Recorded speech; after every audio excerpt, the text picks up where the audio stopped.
This is the Detroit Sports Podcast Network. With Kay Felder, I am Vito Chirco here for Vito's Sitdown, the first ever episode. By the way, Kay, you're a part of this one, the debut episode. Thanks for being here today. Oh, man, no problem. Thanks for having me. And now let me ask you to start off. You went by Khalil last year, the year before, now just Kay. Why the name change here? Well, either some people didn't know how to spell it, say it, so I just thought I'd just change it to K. Plus, everyone calls me K that knows me, so why not? And now you've dealt with people that have doubted you over the years, obviously, and because of being smaller, trust me, I can understand what that's all about. But you play in basketball. You are small, yes, per se, on the floor. Now, how have you dealt with the doubters, those people that have critiqued you over the years because of your size and just purely doubted you based on that principle? I just use it for motivation. It makes me work hard. That's really about it. Just use it for motivation. You know, I make sure I stay in the gym and work on my craft and, you know, prove the doubters wrong. And, you know, I'm 5'9", so I try to play like I'm 6'5". And you still got a foot on me, so good for you.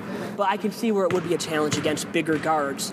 And then how do you then make up for the fact that you are shorter than those, you know, taller, those lankier guards out there? And there's a lot of them, I think, more and more now, too, out there.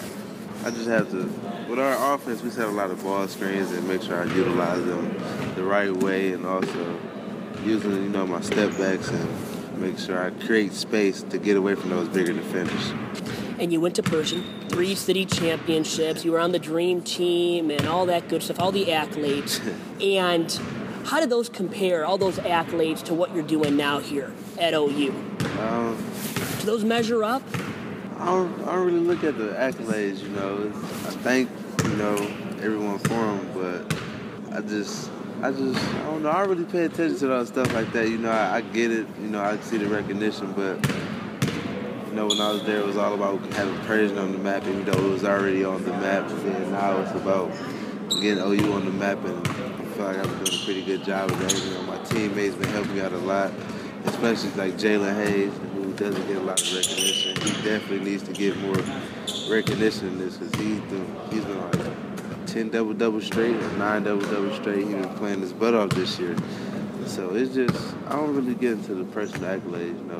I say thank you for it, but other than that, I'm all about championships. But you accomplished a lot still at Pershing and as a team as well, like you said. And with all that being said, though, why don't you think you got recruited more heavily by some bigger schools? Why were you overlooked, Kay? I would have to say because of the height.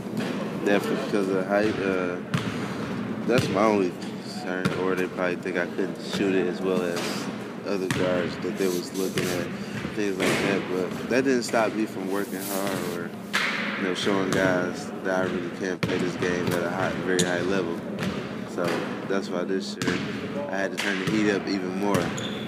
And you started to last year. Now this year even more. 24.3 points per game. I believe 4th best in the nation. Nation's leader in assists per game, 9.2. You can do it all. And you've proved to the doubters that you can score the basketball big time too, with that being said. And choosing Oakland now, how did that come to be? It's close to home. My mom was definitely a big part of my decision. And definitely I got T4, the trainer, as he walks by. But yeah, my family, you know, they're like my glue, they like my backbone, my support system. So that definitely was to play a big part. And plus, Oakland was joining the Horizon League my freshman year, and I got a chance to play in it. And I knew it was a very good league. It's very tough. Every game was going to be hard. So, yep. And then, Kay, were you recruited by other Horizon League schools such as Detroit too? Cleveland State. Yeah, Cleveland State. My dad wanted me to go there because of Gary Waters. Gary Waters coached him back in the day at Eastern, things like that. So, yeah, Detroit. They used to send me mail and things like that, but never heavily pursued you to go to Detroit to play for Coach McCallum. I wasn't going to go there. That was way too close to home, man. So you didn't want to anyways? Right. Okay. So I thought maybe you would have felt slighted or something because you weren't heavily recruited by Detroit when you went to Pershing. They had those great numbers and great teams there. Oh, no, not at all. I didn't start thinking about where I was going to go till right after my 11th grade year. You know, I started receiving offers and things like that, and I started learning more about the recruiting process, and I figured out it's the head coach that you want to be talking to, even though the assistants, they report to the head coach, but if the head coach is calling, that means something. Speaking of the coach, Coach Campy, what is he like playing for at OU? Oh, he's great. He's gonna give his all, 100%, every day in and day out. He's hard nosed. He's gonna make you the best player you can be. He's gonna help you need anything. You can come talk to him about whatever. Like, say if you need a tutor, he'll make sure our staff up there gets you one and things like that. So he's about teaching you to become a man. That's the most important thing, and that's another reason why I came here. And now, what does he emphasize going into the big rivalry game against Detroit? You don't have to say anything. It's a rivalry game. We should be ready for this. We hold it in our hands to get the double bye in the Rising League tournament. So definitely gonna be a great game. He doesn't have to say much. All it is just win by any means. It's senior night, so definitely want to send our seniors out with a W. And you've gotten it done against Detroit before this season as well at Callahan, 22 points, 9 assists, and triple-double, the first ever in OU's program history. And recording that triple-double, what was that like when you got it done? I mean, I saw that on the OU bio of you. It says your top athletic accomplishment was that game in 2014. It was special to me, even though I had 9 turnovers, but definitely special to get a triple-double. That's what I try to bring to the table, not just try to get a triple-double, but try to rebound, score, and pass. I feel like I can bring that to the team every night. And has there been a better accomplishment since then? Because that was 2 years ago. I believe it was February of 2014. I think almost exactly February. It was Valentine's Day. And you got the triple-double. So you're right, 2 years ago already. Mm-hmm. So a long time since then, and a lot of other stuff has happened. Has there been a bigger athletic accomplishment for you? No, I think that triple-double was definitely the greatest. And we got to win with it, so that definitely was my top for me, personally. And now, how special would it be for you to win a Horizon League title this year? I'd probably cry. I'd probably drop down to my knees and really cry if we win the Horizon League championship in front of my family at Joe Louis. That's big time right there. And what do you expect then? Playing in front of, your hometown, a lot of fans going to come and support you at Joe Louis. What are you expecting from your fans, from your family showing up and supporting you at the Joe for the Horizon League tournament? It's going to be great games. Every game, even from the 5th all the way to the 8th. Every game is going to be great.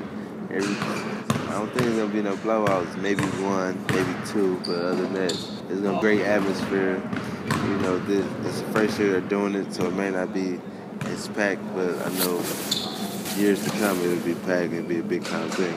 It will be coming up when the new arena opens up. And speaking of great atmospheres, too, and for you, great experiences, playing against MSU this year at the Palace and going to overtime. Now, I thought that might even be better than what you did, 2 years ago, February of 2014, against Detroit, recording that triple-double, because you scored 30-plus points in that ball game against MSU, forcing OT, almost pulling off the upset, a major one at the Palace, in front of a lot of people there to watch you and OU. So what was that atmosphere like there? It was what I always wanted, before I came here, said we were going to play in the best atmosphere, non-conference. You're going to play against the big-time schools, so they'll throw you right in the fire. And I love that. Why not play in front of a great atmosphere, in front of 20,000 to 19,000 fans? And that was just outrageous. Emotion, adrenaline, rushing. It was just a great atmosphere. I loved it. Was that your coming out party on the national stage? Because people perceived MSU as this powerhouse, and they're still this top 10 team. They were number 1 at one point. They were number 1 then when you guys played them. So was that your coming out party on the national stage, in so many words? Okay, in your opinion? That definitely took off right there with social media things like that. Definitely was my coming out party. And now, all the attention you've received this year, how has it been dealing with all of that? The newfound fame that you have from your great play this year. Yeah, it's been okay. I've handled it like someone should, not trying to fall into the hype and things like that. I know what I can do, and can't be, that trusted me and gave me the keys to the car to play like that. I've just been having great confidence to go out there and play my game. And a great conference year for you. You're playing in conference. You're going to be the Horizon League Player of the Year. Almost hands down, we can both, I think, say that right now. I know you maybe don't want to say it, but more than likely will happen at the end of the season. And if you know, when you do get that, and after this great season, if you guys do reach the NCAA tournament, let's say, you get the chance to play there this year, would you think about entering the draft? Have you made any kind of decision yet about that? No. My plan right now, I plan on getting my degree, next year, coming back for a senior season. The team is going to be even better next year, Got guys that came here for the first year this year. They learned a lot, and we still got a long way to go, but the NBA, it's always going to be my dream and things like that. So I don't know about putting my name in the draft. At the end of the year, I don't know. I just have to weigh my options and see what's best for me. Talk to my coaches, make sure I'm making the right decisions. Does reaching the tournament, though, mean something in that decision? If you do make the tournament, will that influence whether or not you choose to enter the draft? I don't know yet. I don't know. I just got still a lot of time, right? Still got a lot of time on my hands. Got to get there first. And Kay, what is key then to getting it done in the Horizon League tournament for you and your team? What has to happen? First, we have to win tomorrow, Friday, against Detroit. We have to win that game so we can have a double bye so we can rest our legs and things like that. But if we don't get the win, we just have to stick to our game plan and make sure Max Hooper get a lot of threes. Hooper, how about that guy? Have you guys drawn up where he just shoots threes automatically? He's only taken 3-point shot attempts this year. What's been the deal with that, Kay? Well, our offense is designed for a shooter, to get him open shots. And we want him shooting a lot of threes. We don't mind him taking all threes. That's him. That's his craft. He's spent thousands of hours on it. So keep doing it. All right, Kay, and that's it. All right. Well, thank you very much, by the way, too. Good luck to you. And then don't report another triple-double against Detroit, okay? I went there. Let's not do that again. You did it once, and that's good enough for me. All right. All right, man. Good luck to you. Yep. Thank you. Coach Campy, let's talk here about this big rivalry game, obviously, against Detroit here at OU. And what are your expectations going into it, Coach? Yeah, well, I think that from my standpoint, as cool as the rivalry is and all that, I got to kind of put that on the back burner because, we're playing a win guarantees us the double bye. And you play your whole season for that double bye. The Horizon League's got a weird way of doing it. The top two teams get all the way to the semifinals. So you know that going in. So you do everything you can to try and get to the double bye. So we're in a position where it's in our hands that if we win, we get it. That's got to be the focus because your whole season comes down to marching that tournament. And it's a lot easier to win 2 in 2 days than 4 in 4. So that's important. Now, it's senior night, national TV. The place is sold out. The rivalry has turned into something really cool. And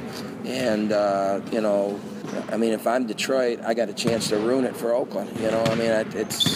It's a nervous time for us. How big is the rivalry now? Well, I think it's huge. I think that both schools now have embraced it. I think at first it was more of an Oakland thing, and now that we've had some success, and that I think the Detroit people have seen, the fierceness that we go about this. I think now they're matching that fierceness, and they understand, this Metro Cup and all the publicity it's getting. They're all in now too, and I expect it to be a bloodbath. What's the key to stopping Paris Bass? Well, I don't know if he can stop him. The key for us is, we've got to contain them as a team. Jenkins can't go nuts. McFarley can't go nuts. Hogan, we've got to contain their team. We give up 79 points a game, so that's a lot of points. So somebody's going to score. Bass can have his 20 or 25 as long as we keep the team to 78 or 79 because we're going to score in the 80s. So, if we can keep Detroit into the 70s, I don't really care who gets the points. It's just a team thing. But Bass is a great place. Detroit's got star quality in Jenkins and Bass, and Hogan's going to be an all-league player before he's done. And McFarley's going to make the all-freshman team. And, they've got a lot of star players and a lot of quality players, and they're playing their best basketball right now. And, they're a good team. They're a really good team. And really quick, Kay Felder now. Is this the best season that you've seen out of an OU player since taking over the job? Well, I've had some great players that have had some great seasons, so to put up video game numbers like this, though, is pretty impressive. I had a kid in the Division II days get 23 points and 14 rebounds or 13 rebounds a game, which is pretty impressive, too. So, it's one of the top ones for sure. Kay's a great player. He's more than a great player, though. He's a great person, and he's fun to coach, and I'm very, very lucky that he's part of our program. All right, Coach. Thank you very much. Good luck to you. Okay. You have a good one. Yep.